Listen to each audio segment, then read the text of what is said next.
নমস্কার বন্ধুরা, lifestyle with Sanchayita চ্যানেলের আরেকটা নতুন ব্লগে সকলকে স্বাগত জানাই। গতকাল আমরা এসে পৌঁছেছি পুরী আমার নিত্য ভ্রমণ সঙ্গী বৃষ্টিকে সাথে নিয়ে। আজ দ্বিতীয় দিন লাগাতার বৃষ্টি হয়েই যাচ্ছে। ভোর এখন বাজছে 4টা। আজকে আমাদের যাওয়ার ছিল জগন্নাথ দর্শন করতে, কিন্তু আবহাওয়ার এমন অবস্থা, কি করি বলুন তো। এক ঘুম দিয়ে দিলাম, আবার দেখছি বাজছে এখন সকাল 8টা, একই রকম বৃষ্টি হয়ে চলেছে। মনটা ভীষণ খারাপ হয়ে গেল। একদিন নয়, 2টো দিন একই রকম লাগাতার বৃষ্টির মধ্যে দিয়ে আমরা পার করছি। ঘুরতে এসে এ সমস্ত কিছু ভালো লাগে বলুন তো? তারপর আবার এত দূর এসে যদি না দেখতে পেলাম আমাদের জগন্নাথকে, তাহলে আর কি করে বাড়ি ফিরি বলুন তো। যাই হোক, সবই ঠাকুরের ইচ্ছা, আর একটু অপেক্ষা করি।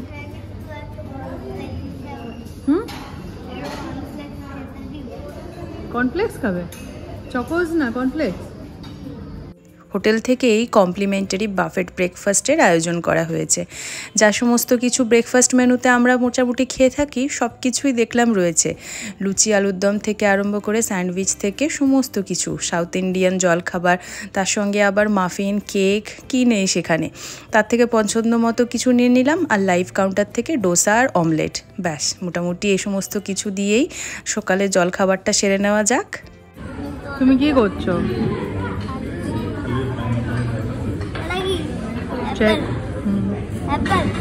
টুটি ফুটি, আরে তো কিছু ফ্রুটের মতো পাপায়া। ফাইনালি রেডি হয়েছি আর বেরোচ্ছি। বাজে এখন প্রায় 12টা। এর মধ্যে আরেকবার বৃষ্টি হয়ে গেল। মানে কি যে হচ্ছে, এত ময়েশ্চার, কিছু করার নেই। আর একটা আমি গামছা ড্রেস পরেছি, এটা নতুন একদিনের মাথায় আমাকে বানিয়ে দেওয়া হয়েছে। মানে যে দিদি বানিয়ে দিয়েছে সে এত ভালো আর কি। আমি মানে পুজোর আগে দিতেও ভুলে গিয়েছিলাম, পুজো শেষ হওয়ার পর মোটামুটি আমাকে 24 ঘন্টার মধ্যে বানিয়ে দিয়েছে। তো কি ড্রেসটা সেটা তোমাদের সঙ্গে শেয়ার করছি, দাঁড়াও। আমি নিচে যেখানে সুইমিং পুলটা রয়েছে ওই এরিয়াতে এত ভালো ছবি উঠবে, আমার তোলা হয়নি, কিন্তু জায়গাটা ভীষণ সুন্দর। এখন নিচে নামছি এবং গোটাগত ছবি তুলবো। বলো।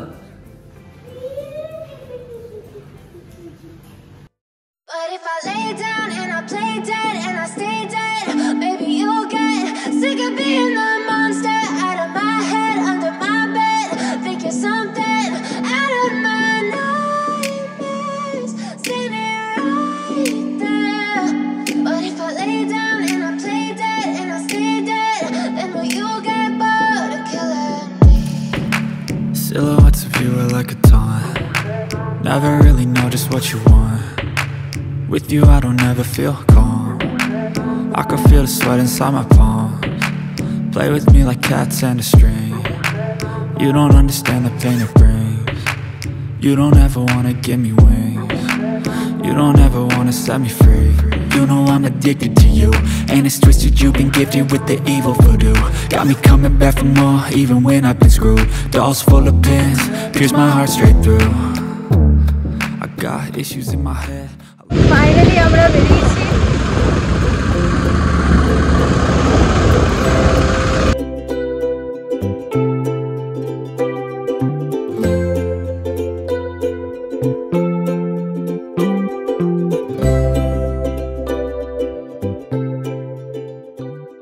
গাড়ি পেয়ে প্রথমে যেটা কাজ, গাড়ির খাবারটা আগে ভরে দিতে হবে।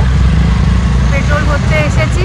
কি বলতো, যেটা দেখা যাচ্ছে মোটামুটি পুরীতে স্কুটি, বাইক যা হোক কিছু একটা রেন্টে নিয়ে পরে 2-3 দিন কাটানোটা বেশি মানে ভালো। আদারওয়াইজ 1-1.5 কিলোমিটারের মধ্যে সব কিছুই চাপলেই 100 টাকা মিনিমাম, আর ম্যাক্সিমামেরটা তো বললামই না। আমরা রুট ফলো করছি, ম্যাপ ফলো করছি, তাতেই আমাদেরকে এইভাবে বলছে আর কি 150-200, মানে যাকে যখন যেভাবে পাচ্ছে। আর যারা মানে একদম চোখ বন্ধ করে পুরী ঘুরতে আসবে তাদের তো আরোই। যদি লাইসেন্স আছে স্কুটি চালাতে বা গাড়ি চালাতে, বাইক চালাতে জানো, মোটামুটি একটা রেন্টে নিয়ে পরে কাজ করা ভালো। উইকডেজে রেন্ট পড়েছে আমাদের কত, আর উইকেন্ডে একটা আলাদা চার্জ রয়েছে, সেটা আমি অনির্বাণের কাছ থেকে জেনে তোমাদেরকে বলছি। আপাতত আমরা বেরিয়ে যাব এখান থেকে। প্রথমে মন্দিরে যাব, মন্দিরের ভেতরে ঢুকবো না। যখন বাইরে বেরিয়েছি বৃষ্টিটা থামতেই আর কোনো রকম রিস্ক না নিয়ে দূর থেকেই মন্দির দর্শন করতে বেরিয়ে গেলাম। কি জানি যদি আবার কালকে বৃষ্টি পড়ে মন্দিরের ভেতরে হয়তো ঢুকতেই পারলাম না। যাই হোক, দূর থেকেই মন্দির দর্শন করে মুখে সমস্ত দুঃখ যেন ভালো হয়ে গেল। আর ভাবতেই অবাক কেমন যেন লাগে, এই রাস্তা দিয়েই আমাদের রথযাত্রার সময় জগন্নাথ মাসির বাড়ি যায়। দেখুন, মন ভালো হয়ে যাবে আপনাদেরও মন্দির দর্শন করলেই। কিছুক্ষণ এক জায়গায় শান্তভাবে দাঁড়িয়ে বাইরে থেকেই দর্শন করলাম মন্দির। আর ভেতরে তো আজকে ঢোকাচ্ছিল না, তাই আবার ব্যাক করলাম। মন্দিরের পাশে এই সমস্ত বিল্ডিংগুলো দেখছেন, এগুলো সমস্ত ধর্মশালা। আমার ভীষণভাবে এই জায়গাটা কেমন যেন একটা লাগলো জানেন। প্রথমবার যখন বাবার সাথে এসেছিলাম পুরী দর্শন করতে, তখন এই ধর্মশালাতেই কোনো একটাই ছিলাম। তাই এই জায়গাটা কোথাও যেন দেখেছি মনে হচ্ছিল বারবার। চলুন, এই রাস্তা ধরেই আমরা এবার চলে যাব কোণার্ক।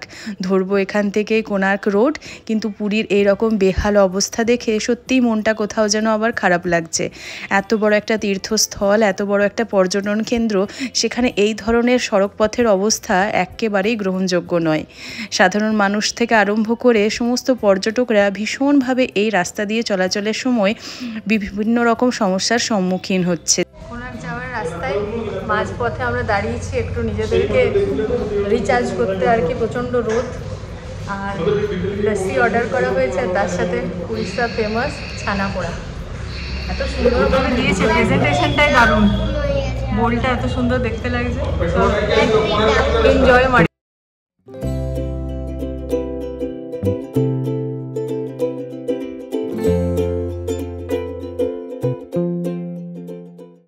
ধরেছি আমরা কোণার্ক জাতীয় সড়ক, দুই পাশারই জঙ্গল, আর সেই জঙ্গল থেকেই মাঝে মধ্যে ডান দিকে উকি দিচ্ছে সমুদ্র।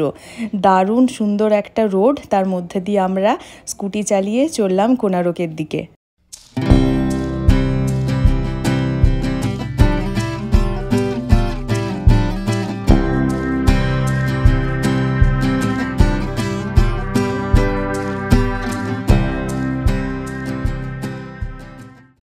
পৌঁছে গেছি আমরা কোণার্ক। মোটামুটি ওই 45 মিনিটস মতো সময় লাগলো। কিন্তু সূর্য মন্দির যাওয়ার আগেই দুই পাশে যে সমস্ত দোকানগুলো রয়েছে তাদের পসরা সাজিয়ে, তার মধ্যে এই দোকানটিতে বিশেষভাবে আটকে পড়লাম। হাতে বানানো কি সুন্দর জিনিসগুলো দেখুন, খুবই অ্যাফোর্ডেবল রিজনেবল প্রাইসে বিক্রি হচ্ছে। মোটামুটি ওই 20 টাকা থেকে শুরু। দুটো কচ্ছপ নিলাম সেখান থেকে, আর একটা ছোট্ট ঘর। ভীষণ ভালো লাগলো জিনিসগুলো, ভীষণ ইউনিক আর কি। পৌঁছে গেছি আমরা কোণার্কের সান টেম্পলের কাছে। টিকিট কাউন্টারে প্রচণ্ড ভিড় রয়েছে, আর এতটা রাস্তা, অনেকটাই, প্রায় 35 কিলোমিটার রাস্তা সত্যি। আর বিকেল এখন বাজছে প্রায় 3:45। আমরা মোটামুটি 1 ঘন্টা থাকবো এখানে। মানে রাস্তাটা খুব একটা ভালো লাগলো না, অনেকটা ফাঁকা রাস্তা। জাম্প করো, জাম্প জাম্প জাম্প।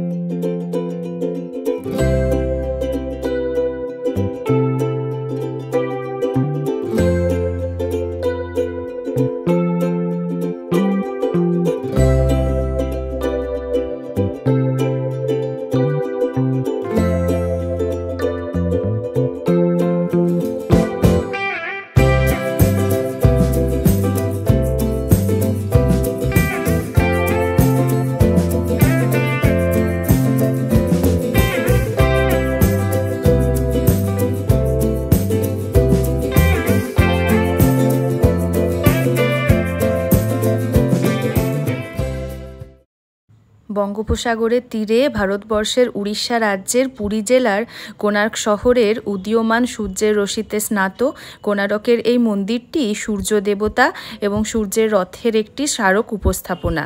এটি 24টি চাকা প্রতীকী নকশা দ্বারা সজ্জিত এবং 6টি ঘোড়ার একটি দল দ্বারা পরিচালিত। বিশ্বাস করা হয় যে মন্দিরটি 1255 সালে প্রথম নরসিংহদেব দ্বারা নির্মিত।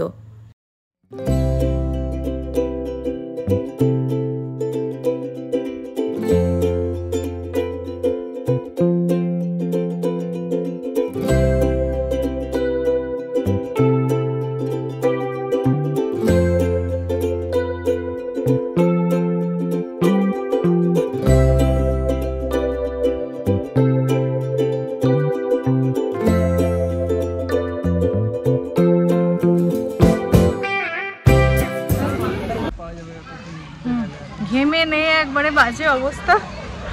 যাই হোক, আমাদের ঘোরাঘুরি হয়ে গেল, 5টা বাজছে, এখন বেরিয়ে যাচ্ছি। খুব সুন্দর সময়টা আমাদের আসা হয়েছিল আসলে। হ্যাঁ, কোনটা দিয়ে বেরোবো? ওইটা দিয়ে, মানে সানসেট অ্যাট সান টেম্পল বলা যেতেই পারে। এত সুন্দর ভিউ, এত সুন্দর ছবিগুলো এসছে। চলো এবার এখান থেকে বেরিয়ে যাই। আবার 1 ঘন্টা মোটামুটি আসতে 45 মিনিট মতো লেগেছে। রাস্তাটা অনেকটাই ফাঁকা, বেরিয়ে যাবো, আর থাকবো না এখানে। ড্রাইভার হয়ে গেছে চেঞ্জ। আসবার সময় অনির্বাণ এনেছিল, যাওয়ার সময় আমি নিয়ে যাচ্ছি। স্কুটি নিলে একটা সুবিধা, দুজনে মিলে ভাগ করে করে যাওয়া যায়। ওই জন্য আমি বাইক নিতেই বারণ করি। আমারও কিছুটা চালানো হয়। এত সুন্দর একটা রাস্তা, অন্য স্টেট গাড়ি চালাতে কার না ভালো লাগে, তাই না?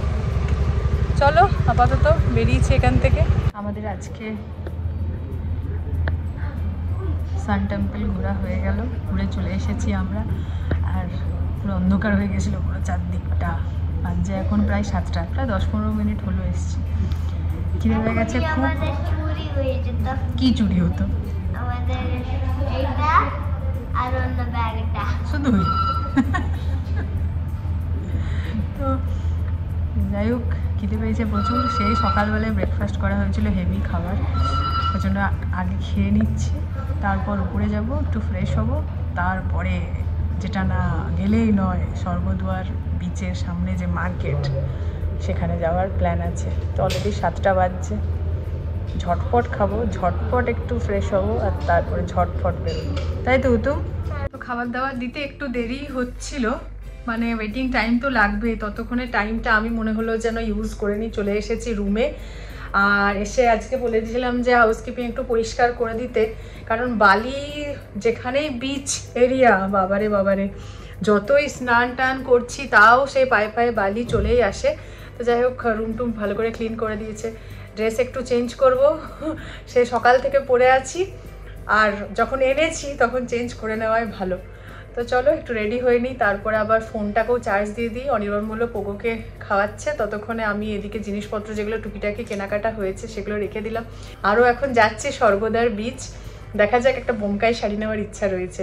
মানে উড়িষ্যায় সম্বলপুরি কটন ফেমাস, তার সঙ্গে তো বোমকাই ফেমাস শুনলাম।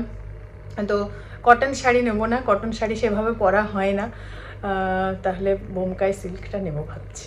দেখা যাক কি হয়। ঝটঝট 5 মিনিটের মধ্যে রেডি হয়ে গেছি, আর বেরোই। ওদের ওদিকে খাওয়া দাওয়া মনে শুরু হয়ে গেছে। 2টো ফোনই আমি নিয়ে চলে এসেছি, অনির্বাণ ফোন করে আমাকে ডাকতেও পারবে না। তো চলো, কিছু করার নেই, হয়ে গেছি রেডি। কোথাও ঘুরতে গিয়ে যদি একটা স্কুটি হায়ার করা যায় তাহলে এই এক সুবিধা, যখন যেখানে ইচ্ছা টুক করে বেরিয়ে যাওয়া যায়। ঘড়ির কাঁটায় এখন প্রায় রাত্রি 8:30। আমরা বেরোলাম পুরীর গোল্ডেন বিচের মার্কেট হয়ে, এখন যাচ্ছি সোজা স্বর্গদ্বার মার্কেটের দিকে। পৌঁছে গেছি, খচাখচ ভিড় চারদিকে, যেটা হওয়াটাই স্বাভাবিক। আমরা ডিরেক্ট চলে এসেছি একটু সময় নষ্ট না করে শাড়ির দোকানে। বিভিন্ন রেঞ্জের বোমকাই শাড়ি রয়েছে, তার থেকে নিজের পছন্দ মতো সাধ্যমতো জিনিসটাই তুলে নিলাম হাতে। দেখা যাক রং অনুযায়ী, কোয়ালিটি অনুযায়ী যেটা আমার ওপরে স্যুট করে সেরকমই কিছু একটা নেব, সেরকমই প্ল্যান করে এসেছি আর কি।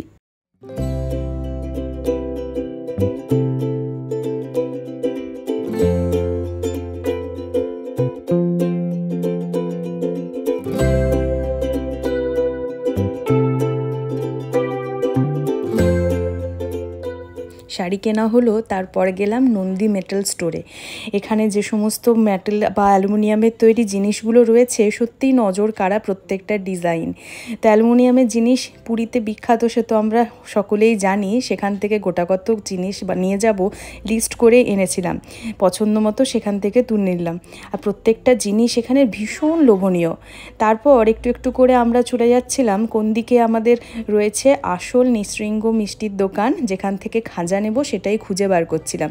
পদ্মিনী লজের নিচে রয়েছে আসল মিষ্টান্ন ভাণ্ডার নিঃশৃঙ্গের, সেখান থেকেই একেবারে বিশুদ্ধ ঘিয়ে ভাজা খাজা নিলাম বেশ অনেকটাই।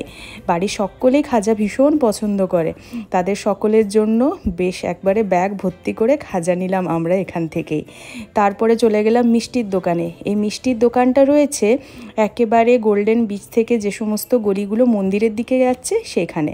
বিভিন্ন ধরনের নতুনত্ব মিষ্টি রয়েছে, ছানা ছানার কেক, ভাপা কেক, রসমালাই, গোলাপ জামুন, তার সঙ্গে রয়েছে আরও নাম না জানা কত রকমের মিষ্টি। এখানে রইল রাবড়ি, তার সঙ্গে সর ভাজা, সর পুরিয়া, সর পাপড়ি, কত কিছু। আমরাও বেশ অনেকগুলোই ট্রাই করলাম একের পর এক। প্রত্যেকটা জিনিসের টেস্ট বিভিন্ন রকমের, মিষ্টি কোনোটাই বেশি আবার কোনোটা কম। তবে সমস্ত মিষ্টিগুলোর খাওয়ার পর একটা জিনিস বলাই যেতে পারে যে উড়িষ্যার মিষ্টিতে মিষ্টি কিন্তু একটু কম বাংলার তুলনায়। আমার সেটা সত্যিই মনে হয়েছে। দেখুন কত ধরনের মিষ্টি রয়েছে। কিছু মিষ্টি আমরা এখান থেকে আবার প্যাকও করে নিলাম হোটেলে নিয়ে যেয়ে পরে খাবো বলে। সবশেষে আরেকবার রাতের জগন্নাথ ধাম দর্শন করলাম, মনটা ভরে গেল দেখে। যাই হোক, ঠাকুরের ইচ্ছায় দূর থেকে যখন দর্শন করতে পেরেছি, আমাদের দৃঢ় বিশ্বাস কাল সকালবেলা আমরা ভেতরে যেয়ে জগন্নাথ, সুভদ্রা, বলরামে দর্শন করতে পারবো। চলুন আজকের ব্লগটা শেষ করছি। Thanks for watching.